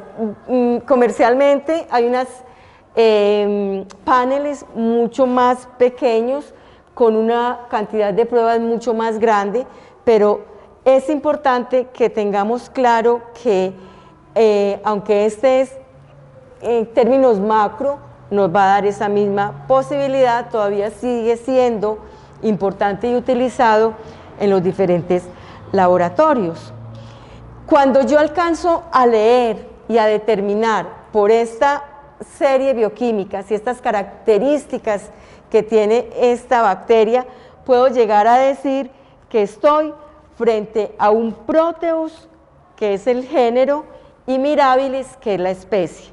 Y eso es lo que yo entonces le voy a reportar a ustedes como médicos, que se obtuvo crecimiento de más de 10 a la 5 unidades formadoras de colonia de un Proteus mirabilis. Pero además el informe va acompañado de un antibiograma. El antibiograma entonces, específicamente en este caso por el método del Kirby-Bauer, me permite determinar el perfil de susceptibilidad de este Proteus a unos antibióticos que yo estoy probando en este caso. Recuerden, este es un método de Kirby-Bauer, es un método más cualitativo, no me permite hacer cuantificación o concentración inhibitoria mínima. En estos sensidiscos están impregnados del antibiótico. Ese antibiótico es hidrosoluble, va a difundir en el medio, va a inhibir el crecimiento de las bacterias, y por unas tablas de comparación que tenemos según la CLSI, que es el Laboratorio Internacional de Estandarización de Laboratorio, me permite identificar a cuál antibiótico es sensible o es resistente esta bacteria, y de hecho entonces ustedes como médicos podrán decidir si utilizan X o Y antibiótico, o si ya lo venían utilizando, pues obviamente mirar si está siendo efectivo y si está pudiendo y si lo dejan con él. Este es el informe final con todos los datos del paciente, la coloración de Gran, también el informe final donde se observa que se obtuvo más de 10 a las 5 unidades formadoras de colonias por mililitro de un Proteus mirabilis con el espectro de antibióticos a los cuales está respondiendo realmente a la sensibilidad. En este espacio tenemos otro modelo bacteriano que también produce infección urinaria muchísima más prevalente, la infección por este microorganismo. Aquí tenemos cómo crece la Escherichia coli en este medio de cultivo que se conoce como McConkey. El McConkey tiene cristal violeta que inhibe el crecimiento de los cocos y permite el crecimiento adecuado de los bacilos gramnegativos, en este caso de Escherichia coli. Y aquí tenemos en el EMB, cómo se observa, lo voy a mover un poco para que se capte el brillo verde metálico que se produce porque el EMB tiene eosina azul de metileno que reacciona con todos los elementos de la Escherichia coli produciendo este brillo verde metálico. Obviamente también hacemos la identificación, aquí sembramos en forma cuantitativa, queremos saber qué es lo que tiene ese paciente, hacemos la identificación de nuevo utilizando las series bioquímicas, ¿sí? E. coli es una bacteria un poco más inerte y miramos también el antibiograma que nos permite definir a cuáles antibióticos está presentando o no resistencia este microorganismo. Esto es lo que tiene que ver con la infección del tracto urinario. Vamos ahora a mirar algunos aspectos del síndrome de flujo vaginal. Entonces recordemos lo que vimos en la clase cuando yo les decía que para entender lo que es anormal debemos tener claro primero lo que es normal. Recordemos que el flujo vaginal es un fluido fisiológico normal en el nicho vaginal y que está acompañado de elementos formes. ¿Cuáles son esos elementos formes? Realmente son células epiteliales que descaman de las paredes de la vagina. Recordemos que ese epitelio vaginal es estratificado, plano húmedo, no queratinizado, y por esa misma circunstancia se están desprendiendo normalmente células epiteliales. Pero además en ese flujo vaginal vamos a encontrar otros elementos formes como son los lactobacilos. Les hablé de algunas especies de lactobacilo, Lactobacillus crispatus, Lactobacillus jenseni y otras especies de lactobacilos que los vamos a ver en la coloración de Gram como bacilos largos gram positivos. Hay algunos otros agentes aerobios, microaerofílicos y anaerobios que constituyen o hacen parte de esa microbiota vaginal, pero que también que no son, digamos, tan exuberantes. El género bacteriano más exuberante es el lactobacilo. Entonces, en este microscopio vamos a ver células epiteliales, vamos a ver lactobacilos y algunos otros cocos, estafilococos coagulasa negativos, algunos coquitos gram positivos y otros gram negativos, que hacen parte de esa microbiota de la vagina. Ahora bien, de acuerdo a las guías de práctica clínica, de las cuales yo les hablé y con la cual estamos orientando o haciendo la aproximación a esta clase, encontramos que puede haber un aumento del flujo vaginal por diferentes circunstancias. Ese aumento de flujo vaginal lo vamos a conocer como leucorrea, y es aquella situación en la cual la paciente describe: tengo un aumento de ese flujo vaginal.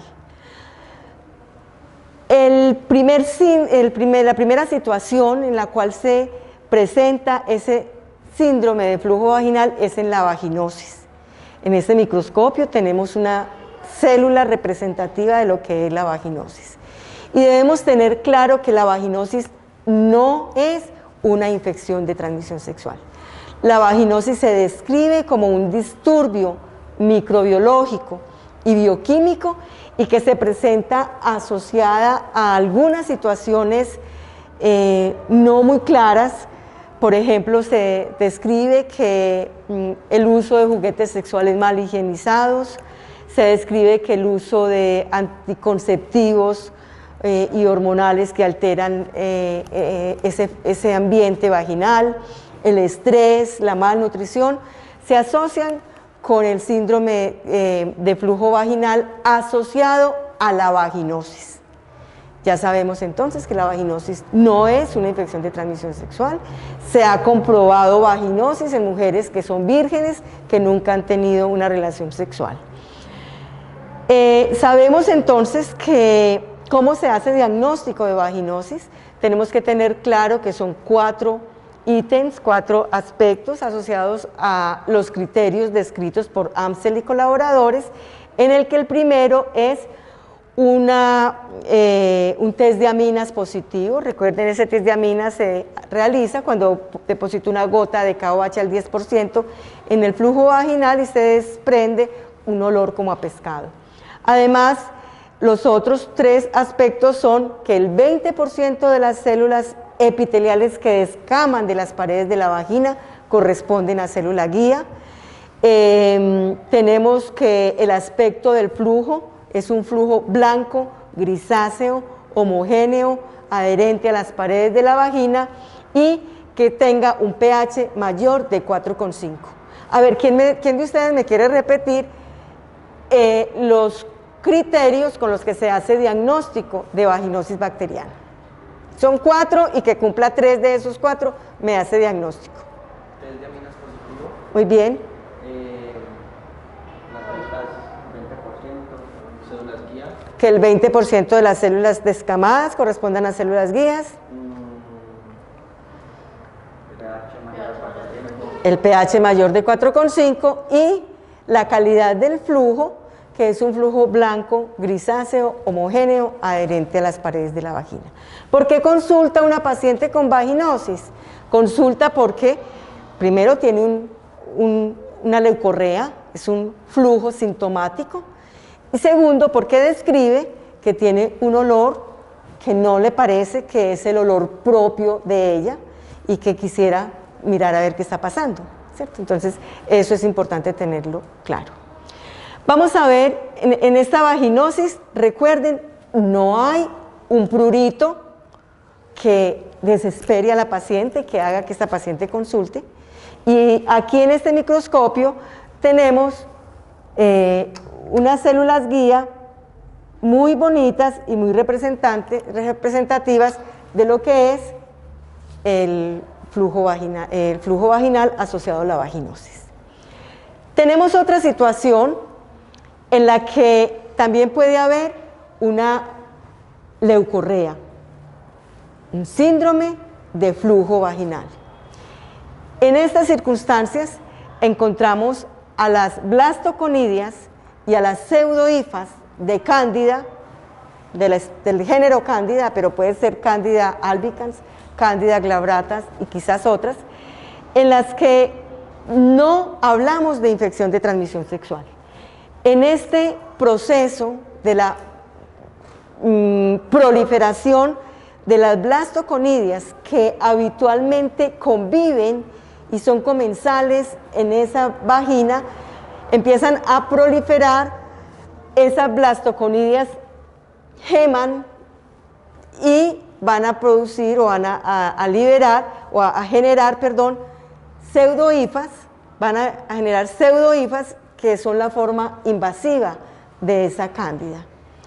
En estas circunstancias, el flujo de la paciente es un flujo blanco como leche cortada y la paciente siente, experimenta un intenso prurito además de ese flujo vaginal.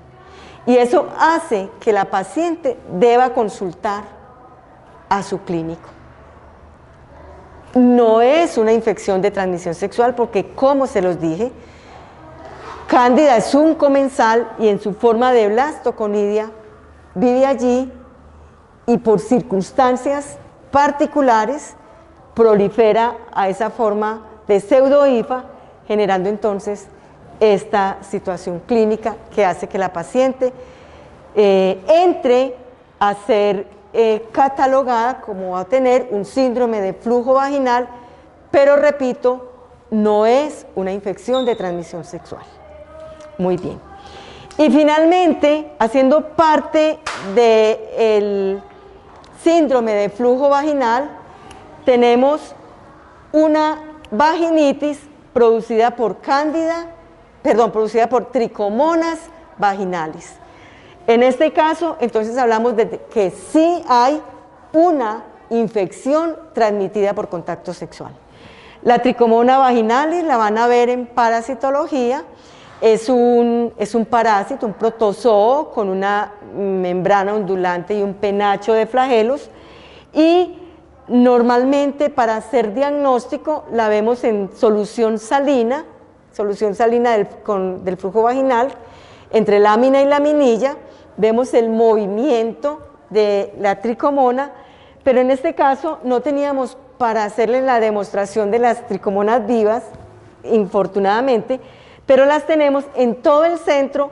Hay una tricomona, ya está muerta, pero está coloreada por gran, se le alcanza a ver los flagelos y esa membrana ondulante. En este caso, entonces hablamos de que es una infección transmitida por contacto sexual y necesita ser tratada con el medicamento adecuado. Entonces, en esta mesa, repito, vemos todo lo relacionado con lo que es flujo vaginal, lo que es normal, lo que es anormal asociado a la vaginosis bacteriana, lo que es anormal asociado a la vaginitis. En estos dos casos no son de transmisión sexual, y en este caso tenemos a la tricomoniasis asociada a la transmisión sexual. ¿Listo? Ahora vamos a ver otro síndrome que yo lo englobo junto o lo trabajo junto. Ya les voy a decir por qué. Voy a pasar allá al fondo. Y entonces aquí,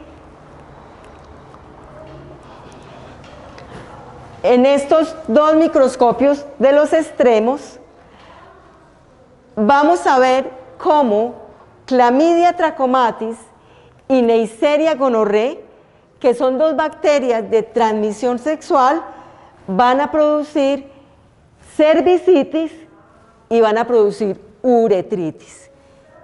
En el caso de la cervicitis hablamos del síndrome de inflamación cervical, y en el caso de la uretritis se habla en la guía de práctica clínica del manejo de las infecciones de transmisión sexual como un síndrome de secreción uretral o síndrome de descarga uretral.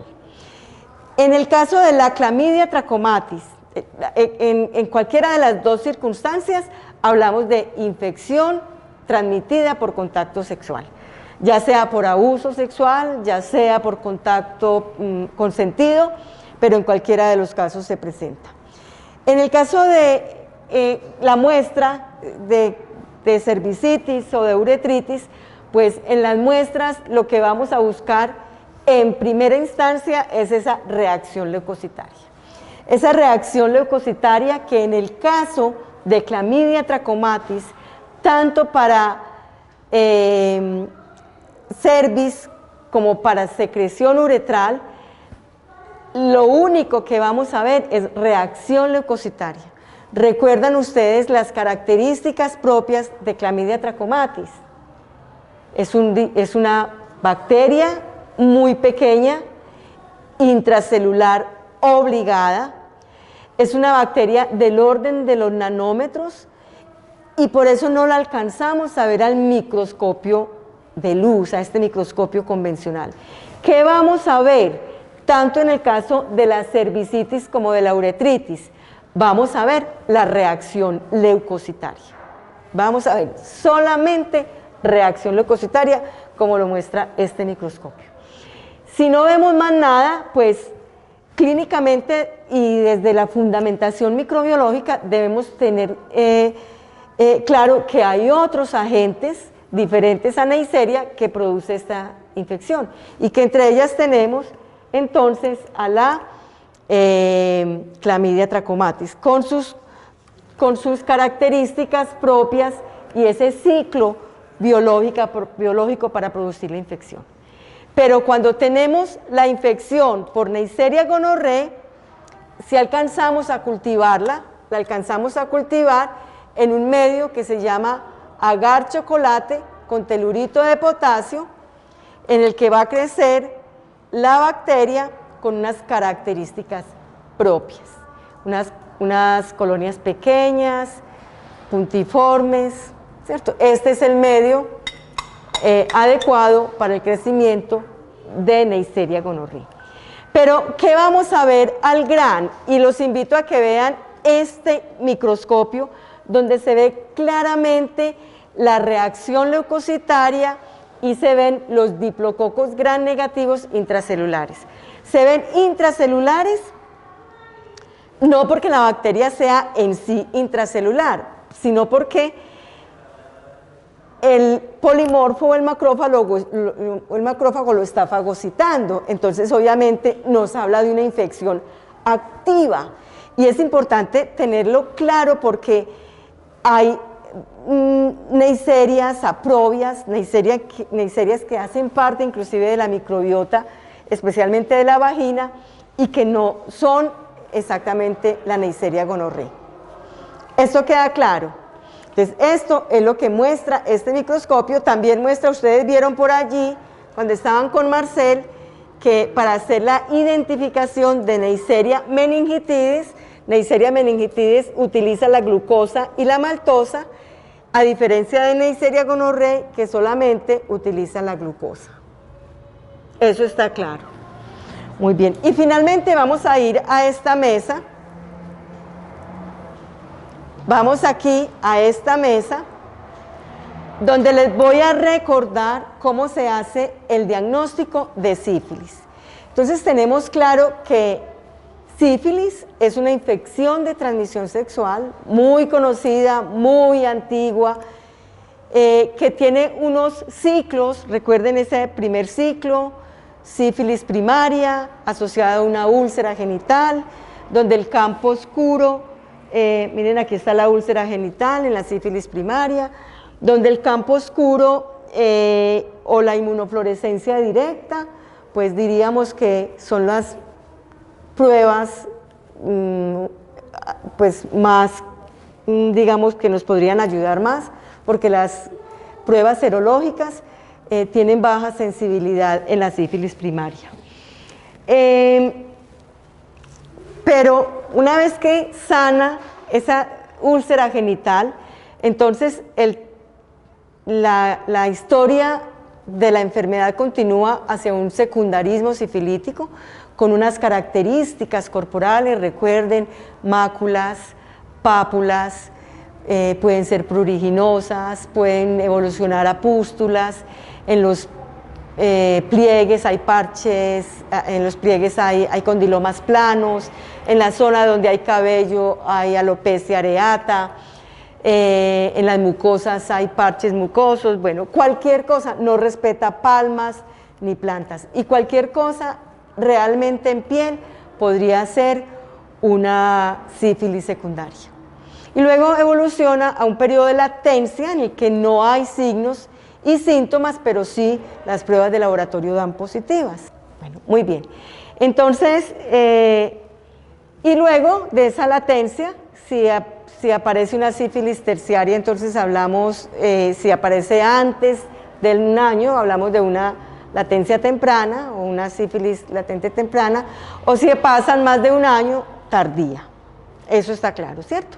Entonces, ¿cómo hacemos diagnóstico? Y eso es lo que yo les traigo aquí. ¿Cómo hacemos diagnóstico de sífilis? Entonces ya vimos que en la sífilis primaria podríamos hablar de un campo oscuro o de una inmunofluorescencia directa. Pero ¿qué pasa entonces cuando hablamos de las pruebas serológicas?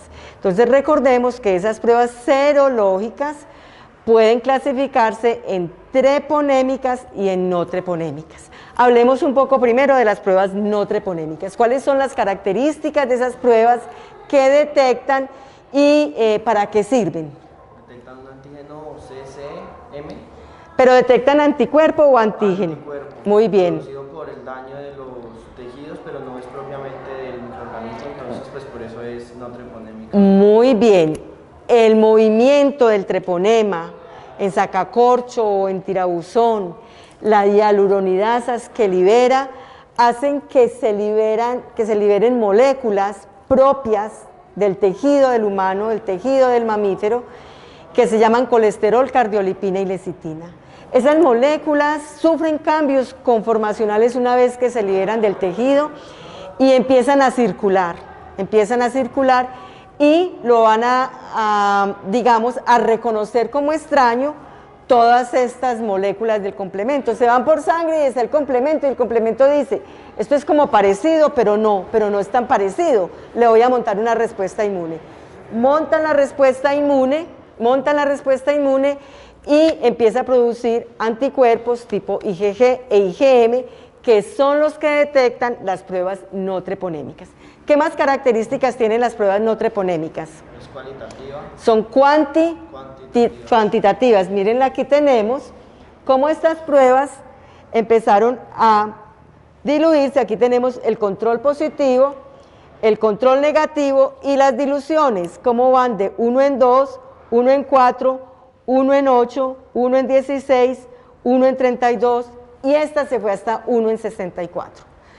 Por eso es que se dice que estas pruebas no treponémicas sirven para hacer seguimiento al tratamiento. Si ustedes tienen un paciente, le hicieron una prueba no treponémica, esta que es rápidas pruebas reacínicas, le dio 1 en 64, lo trataron y a los 2 meses le hacen un control, ese control de esa prueba no treponémica posiblemente va a bajar a 1 en 16.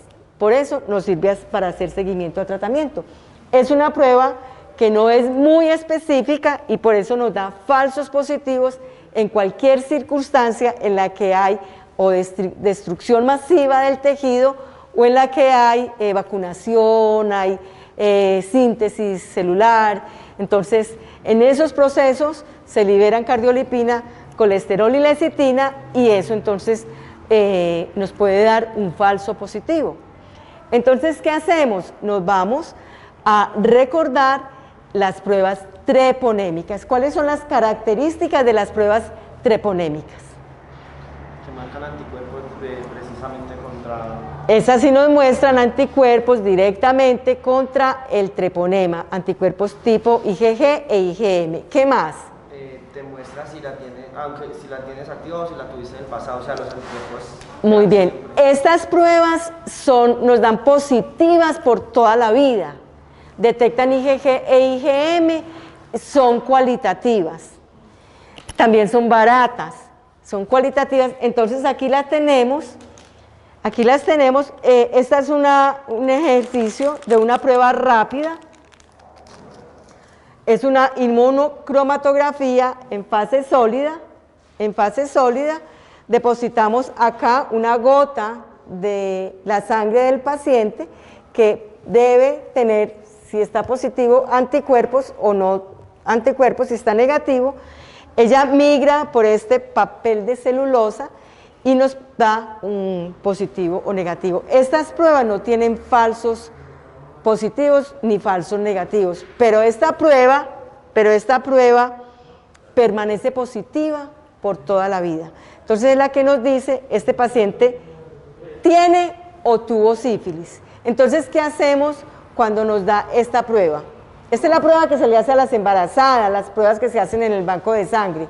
¿Qué hacemos entonces cuando esta nos da positiva? Se toma la no treponémica. Se hace la no treponémica.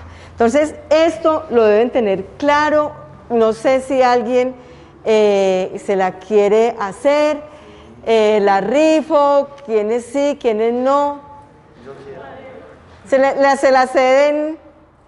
O si no, si alguien más quiere que la rifa. Bueno, yo no sé si esto lo debemos grabar ya. No, es porque... Listo, muy bien, entonces vamos despidiendo aquí para que él pueda editar. Entonces, esto es lo que tiene que ver con las infecciones bacterianas asociadas al tracto urinario y al tracto genital. Ojo, jóvenes, muy buena relación con el paciente, romper el hielo en el momento en que ustedes están entrando en contacto con él, para que este paciente se suelte, para que este paciente cuente tranquilamente su situación clínica y ustedes puedan ayudarle. Estaré atenta a sus comentarios, a todo lo que necesiten a través de la plataforma. Recuerden que mañana tenemos el taller y otras actividades.